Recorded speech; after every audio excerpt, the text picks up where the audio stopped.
Al-Iman TV, sarana penyubur keimanan.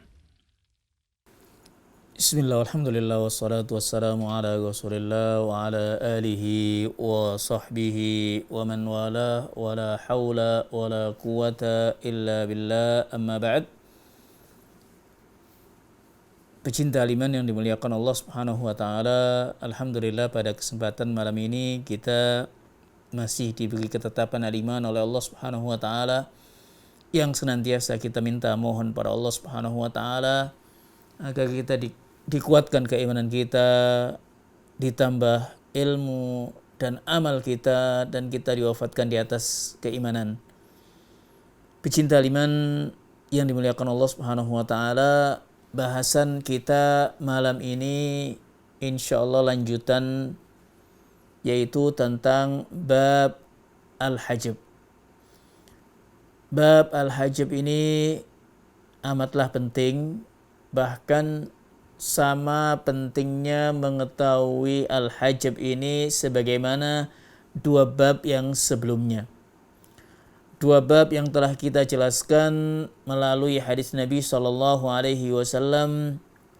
alhiqul fara'idha bi ahliha fama baqiya fahuwa li awla rajulin dzakar. Hadis ini hadis Abdullah ibn Abbas yang diriwayatkan oleh Bukhari dan Muslim, yang mana di dalamnya terdapat penjelasan penegasan dari Nabi SAW agar kita memberikan faraid, apa-apa yang telah Allah tetapkan kepada ahli waris, bagian-bagian ketetapan Allah Subhanahu wa taala kepada ahli waris agar kita berikan.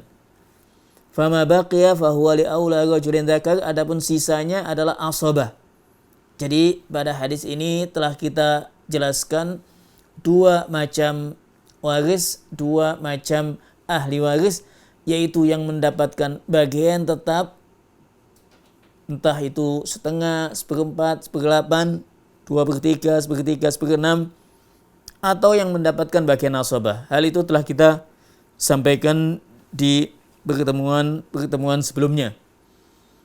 Adapun bab yang akan kita bahas tak kalah pentingnya dengan dua bab yang telah lewat, yaitu tentang al-hajab.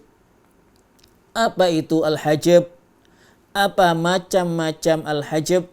Yang ini akan disampaikan oleh al-muallif rahimahullahu ta'ala, Syekh Fadilatul Syekh Al-Ustaz Abdul Samad ibn Muhammad Al-Katib rahimahullahu ta'ala. Istilah al-hajab, al-hajab adalah satu istilah yang ada dalam ilmu faraid. Secara bahasa al-hajab itu adalah al-man', menghalang. Jadi al-hajab itu al-man', menghalang. Ketika kita katakan seorang perempuan menggunakan hijabnya, artinya menghalangi laki-laki yang bukan mahramnya melihat auratnya. Nah, itu hijab, ya kan? Menghalangi. Demikian pula dinding pembatas itu dikatakan hajab secara bahasanya. Jadi al-hajab secara bahasa itu yang menghalangi. Adapun terkait dengan al-faraid, terkait dengan ilmu waris, ilmu faraid, al-hajab adalah satu istilah yang mana al-hajab ini adalah terhalangnya.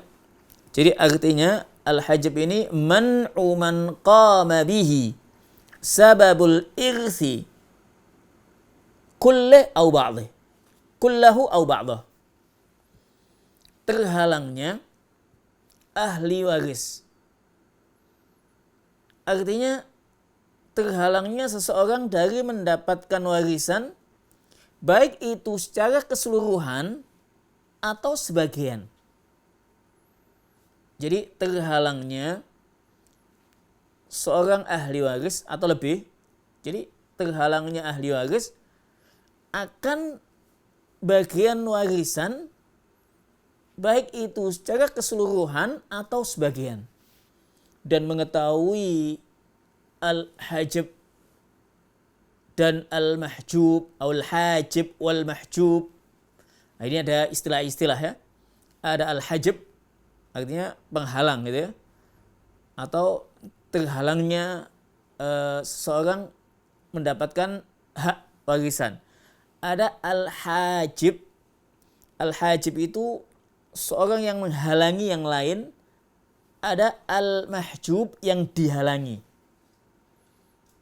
Sebagai contoh gambarannya dalam ilmu faraid, dan ini selalu kita jumpai, kita seringkali juga sampaikan, ketika seorang meninggalkan ayah, si mayit meninggalkan ayah, si mayit masih memiliki kakek ayahnya ayah. Seorang meninggal, laki atau perempuan, masih memiliki ayah. Mayit masih memiliki ayah. Mayit masih memiliki kakek, ayahnya ayah. Ahli warisnya ada dua. Ayah dan ayahnya ayah, kakek. Dalam hal ini, kakek terhalang dari mendapatkan hak waris karena adanya ayah. Jadi ayah dalam hal ini yahjib, menghalangi kakek untuk mendapatkan waris. Istilah yang lainnya, ayah ini adalah al-hajib. Ayah adalah al-hajib, kakek al-mahjub. Kakek al-mahjub yang terhalang atau dihalangi oleh al-hajib, yaitu ayah.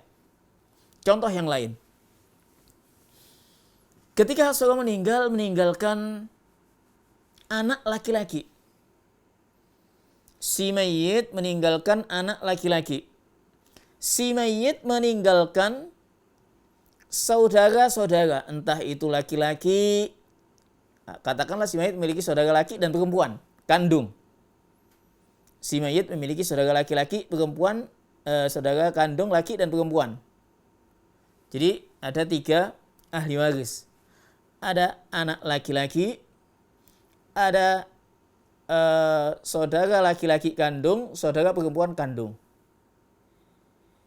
Dalam hal ini, harta yang ditinggalkan si mayit jatuh kepada anak laki-laki. Adapun saudara laki-laki, saudara perempuan kandung terhalang oleh anak laki-laki. Dengan kata lain, anak laki-laki ini adalah hajib, saudara perempuan dan saudara laki-laki kandung mahjub. Nah ini contoh hajib wal mahjub. Di antara contoh-contoh yang dijelaskan oleh ahlul ilmi, yang akan kita sampaikan pula macam-macam hajib, macam-macam penghalang ini. Ketika seorang meninggalkan anak mayit muslim, meninggalkan anak laki-laki non muslim, tidak muslim. Mayit muslim meninggalkan anak laki-laki bukan muslim, non muslim. Si mayit memiliki adik laki-laki kandung. Si mayit memiliki saudara laki-laki kandung. Saya ulangi, mayit muslim meninggalkan anak bukan muslim, saudara laki-laki muslim kandung.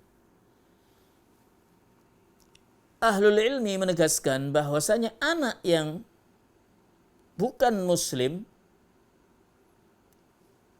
dalam hal ini mahjub, artinya dia terhalang, tidak mendapatkan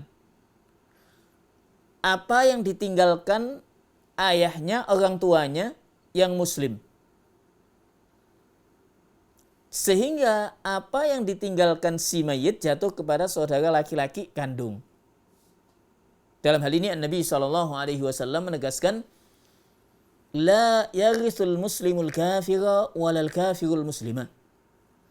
Bahwasanya seorang muslim tidak mewarisi apa yang ditinggalkan al-kafir yang non-muslim, demikian pula sebaliknya.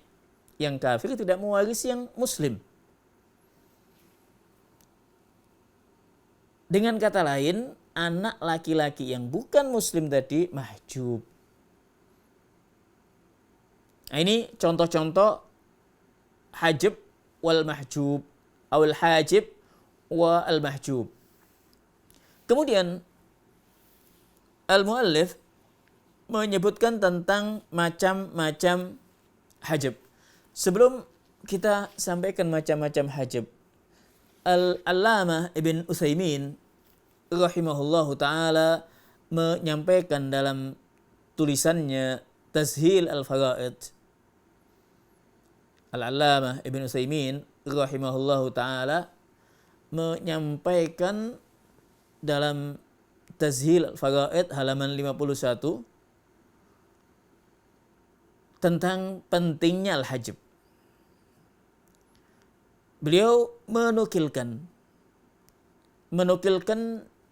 ucapan ahlul ilmi, qala ba'dul ulama.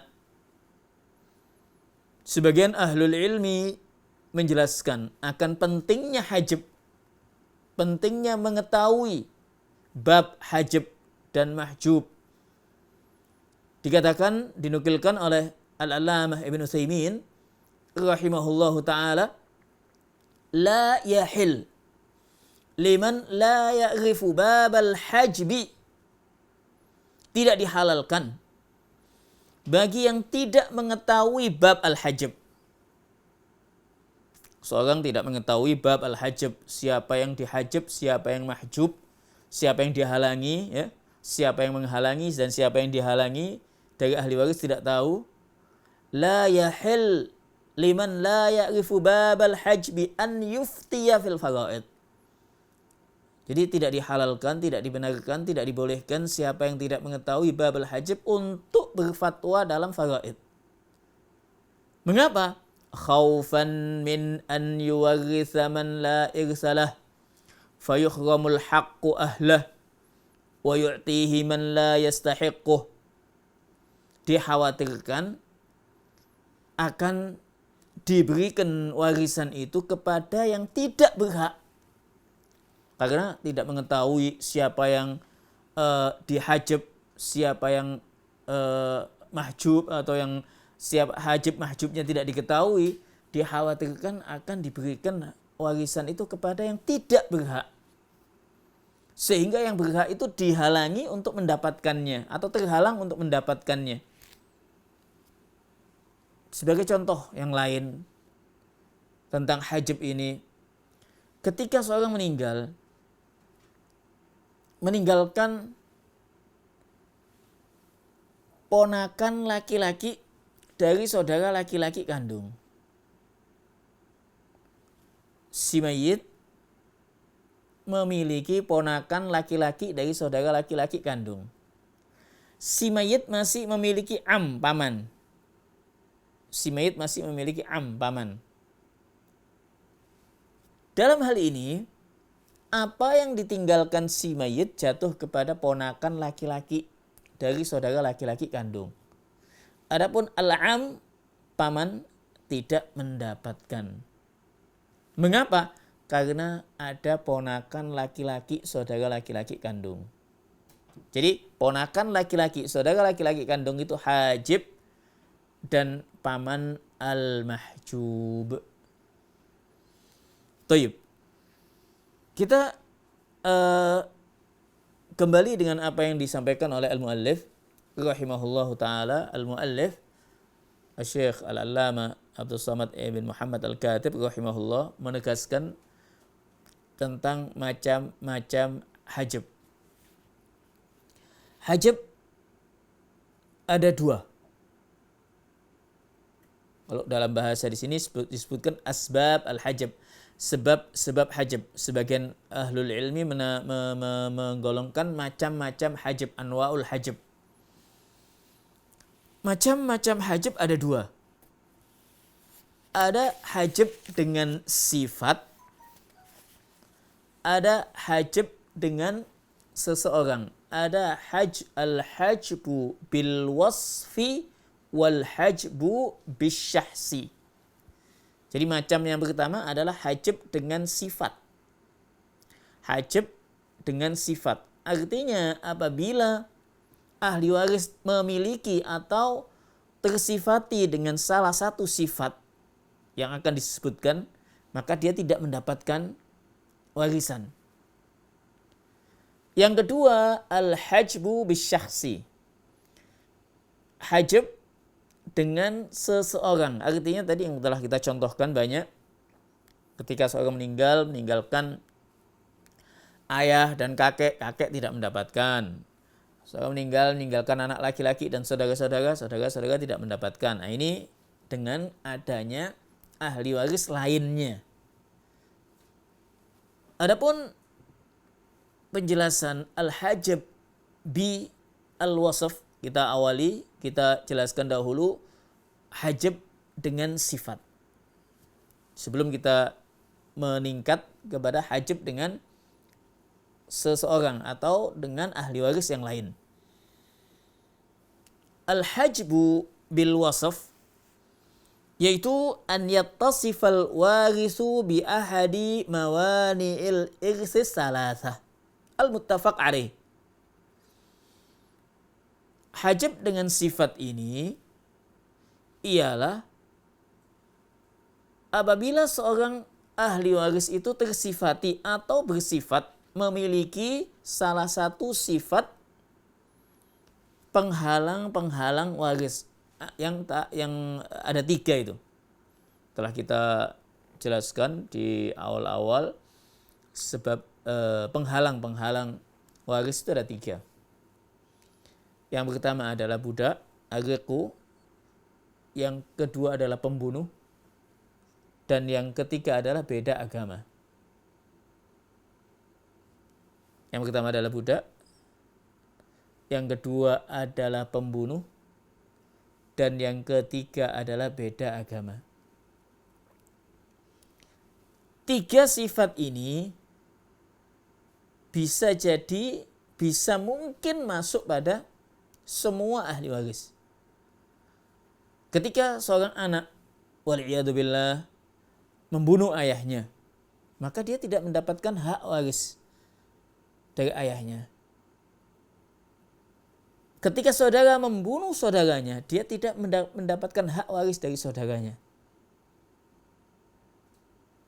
Demikian pula tadi beda agama.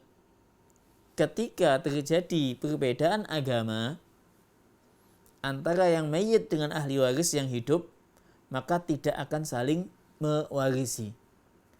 Nah, ini 3 sifat ini jika ada pada ahli waris jika ada salah satu dari sifat ini ada pada ahli waris, maka dia tidak mendapatkan hak waris, atau dengan kata lain mahjubun biwasfin, terhalang karena sifat tadi itu, sifat yang melekat padanya. Jadi ini hajab dengan sifat. Adapun yang kedua, macam yang kedua, yaitu al-hajbu bisyakhsi. Untuk menambah contoh-contoh ya, hajab dengan sifat tadi, misalkan contoh-contoh yang lain, ketika seorang, nah ini tadi telah kita sampaikan pula, hajab dengan sifat itu apabila seorang tersifati dengan salah satu sifat tadi, ada 3 sifat ya, penghalang warisan, maka dia tidak akan mendapatkan, bahkan keberadaannya sama tidak ada. Keberadaannya seperti tidak ada. Sebagai contoh, ketika seorang meninggalkan istri, meninggalkan istri, ibu dan kakek katakanlah, dan anak laki-laki pembunuh. Saya ulangi, seorang meninggalkan istri, ibu, kakek di sini ayahnya ayah, kakek dari sisi ayah. dan anak laki-laki pembunuh. Maka bagian istri kita katakan mendapat bagian 1/4. Mengapa? Karena anak pembunuh ini, yang dimaksud anak membunuh orang tuanya ya, bukan membunuh yang lainnya ya. Jadi yang masih membunuh pewarisnya. Anak yang membunuh ini keberadaannya sama tidak ada, bagaikan tidak ada. Sehingga bagian istri itu 1/4. Kita ketahui istri akan mendapatkan 1/8 jika ada anak. Namun anak pembunuh ini tidak digolongkan ada, tidak dikatakan ada. Maka yang tadi istilah al-ulama mengatakan wujuduhu ka'adamihi. Keberadaannya bagaikan tidak ada. Istri 1/4. Ibu 1/3. Kakek nanti sisanya. Apabila kita kata sebaliknya, seorang meninggal, yang ditinggalkan adalah beda anak laki-laki, namun beda agama. Contoh yang lain. Seorang meninggalkan anak laki-laki, beda agama, ayah dan suami. Jadi si mayit perempuan, si mayit wanita meninggalkan anak laki-laki beda agama. Mayitnya muslimah. Si mayit masih memiliki ayah dan si mayit masih memiliki suami. Dalam hal ini, suami mendapat haknya setengah. Mengapa si mayit yang punya anak beda agama seakan-akan tidak ada? Wujuduhu ka'adami, sehingga suami mendapatkan setengah. Ayah mendapatkan sisanya. Kesimpulannya, apabila seorang ahli waris mendapatkan sifat ataupun terdapat padanya salah satu sifat ini, budak, pembunuh, beda agama, maka dia terhalang dari warisan dan keberadaannya sama tidak ada. Sehingga tidak menghalangi ahli waris yang lainnya untuk mendapatkan hak-haknya. Jadi tidak mendapatkan, dia terhalang dan tidak bisa menghalangi yang lain. Nah ini sebagaimana tadi kita contohkan. Contoh yang lain, seorang meninggal, tadi setelah kita contohkan juga anak laki-laki dan saudara laki-laki kandung. Anak laki-laki ini beda agama, maka jatuh ke saudara laki-laki kandung. Nah ini tentang hajab yang pertama, hajab dengan sifat. Faman ittasafa bil ubudiyyati au bikaunihi qatilan limuwarrisihi. Jadi qatilan limuwarrisihi. Jadi siapa saja yang bersifat atau memiliki sifat budak, atau dia itu pembunuh pewarisnya, membunuh pewarisnya ya, au mukhalifan lidini muwarrisihi, atau beda agama dengan pewarisnya, fawujuduhu ka'adamihi, keberadaannya bagaikan tidak ada. La yarithu wala yahjibu ghairah wala yu'assibu ghairah. Dia tidak mendapatkan warisan, tidak menghalangi yang lain, dan tidak bisa menjadikan yang lain berasobah. Seorang meninggal memiliki satu anak laki-laki, 2 anak perempuan. Tapi anak laki-laki ini beda agama. Yang perempuan 2 ini keduanya muslimah. Maka ini tidak asobah, ini tidak mendapatkan 2 anak perempuan, 2/3. Sisa 1/3 nanti dilihat ahli waris yang lainnya. Intinya dia tidak menjadikan asobah. Faqad taqaddama al-bahthu an dhalika fil fasl al-awwal. Mawani al-irth wa min al-wadih an la mani'a min dukhulihi ala jami'il waratha. Jadi 3 sifat ini bisa saja disifati oleh ahli waris semuanya. Artinya siapapun ahli waris itu, mungkin sebagai suami atau istri atau anak atau ayah atau saudara, bisa saja tersifati dengan salah satu sifat ini. Apabila tersifati dengan salah satu sifat ini, maka dia akan terhalang dan tidak bisa menghalangi yang lain dan tidak berasabah dengan yang lain. Macam yang kedua akan hajab bi asyakhsi. Hajab bi syakhsi, ini saya kasih gambaran dahulu. Hajab bi syakhsi itu ada 2 macam. Hajab bi syakhsi itu apa? Artinya hajab dengan seseorang. Ahli waris itu terhalang mendapatkan haknya atau sebagian haknya. Ingat definisi hajab tadi, terhalangnya ahli waris akan hak warisnya baik secara keseluruhan atau sebagian.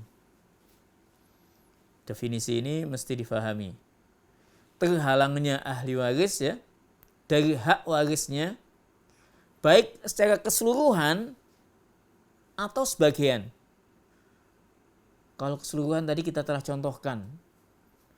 Artinya keseluruhan itu total, tidak mendapatkan sama sekali. Anak laki-laki menghalangi saudara-saudara laki-laki si mayit. Betul. Jadi ketika si mayit meninggalkan anak laki-laki, si mayit memiliki saudara laki-laki kandung, saudara laki-laki terhalang secara keseluruhan dengan anak laki-laki. Nah, ini contoh terhalang secara keseluruhan. Ada terhalangnya secara sebagian. Terhalangnya tidak secara keseluruhan. Terhalang sebagian haknya. Karena adanya ahli waris tadi. Sebagai contoh, seorang suami akan mendapatkan hak setengah bila si mayit yang meninggal tidak memiliki anak keturunan. Bila si mayit tidak meninggalkan far'ul waris. Jika si mayit meninggalkan far'ul waris anak laki-laki, maka suami mendapat bagian 1/4. Adanya anak si mayit, seorang wanita meninggalkan anak, anggaplah anak laki-laki ya, anggaplah anak laki-laki. Wanita yang meninggal tadi memiliki suami, maka suami ini mendapatkan 1/4.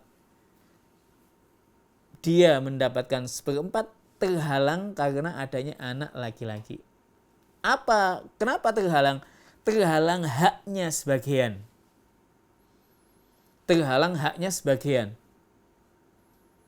Jadi terhalang tadi itu bisa terhalang secara keseluruhan atau terhalang secara sebagian. Contoh yang lain. Allah Subhanahu wa taala menetapkan dalam surat An-Nisa ayat yang ke-11 bahwasanya bagian seorang ibu adalah 1/3. Kapan? Jika si mayit tidak memiliki anak. Si mayit tidak memiliki far'ul waris, anak keturunan. Atau si mayit tidak memiliki sejumlah saudara-saudara, baik laki atau perempuan. Ketika si mayit memiliki anak laki-laki, maka ibu seorang ibu, ya, ibu beda dengan istri ya, ibu si mayit mendapatkan hak 1/6. Jadi hak 1/6 seorang ibu ini karena adanya anak. Jadi anak tadi menghalangi bagian ibu sebagiannya. Menghalangi bagian ibu sebagiannya. Karena jika tidak ada anak, ibu mendapatkan 1/3. Karena ada anak, si mayit meninggalkan anak, ibu si mayit mendapatkan 1/6. Nah, ini beberapa contoh hajab dengan seseorang dengan bisyaksin ya, sebagian. Jadi hajab pemahamannya kita simpulkan saja pada kesempatan malam ini, dan insya Allah akan kita lanjutkan tentang hajab bisyaksi ini di episode mendatang insya Allah. Kesimpulan bahasan malam ini tentang al-hajab. Yang pertama, definisi al-hajab, pengertiannya. Al-hajab itu adalah, yang dimaksud dalam istilah faraid adalah man'u man qama bihi sababul irthi minal irthi kullah au ba'dah. Minal irthi kullih au ba'dih. Jadi terhalangnya ahli waris dari mendapatkan hak warisnya baik secara keseluruhan atau sebagian. Hajab ada 2 macam. Ada hajab dengan sifat, yaitu apabila ahli waris tersifati dengan salah satu sifat, entah itu yang pertama budak, yang kedua pembunuh, dan yang ketiga beda agama. Adapun macam yang kedua akan hajab, yaitu hajab bi asyakhsi, hajab dengan seseorang. Hajab dengan seseorang ini pun akan ada pembagiannya, telah kita contohkan sebagiannya tadi. Ada hajab secara keseluruhan atau sebagian, dan nanti insya Allah akan kita jelaskan juga kaitan dengan intiqal atau perpindahan hak dari katakanlah 1/3 menjadi 1/6 ya, atau karena banyaknya ahli waris. Nah, itu insya Allah akan kita bahas di waktu yang lain insyaallahu ta'ala. Kita cukupkan bahasan hajab pada malam hari ini. Aqulu qouli hadza wallahu ta'ala a'la wa a'lam. Al-Iman TV, sarana penyubur keimanan.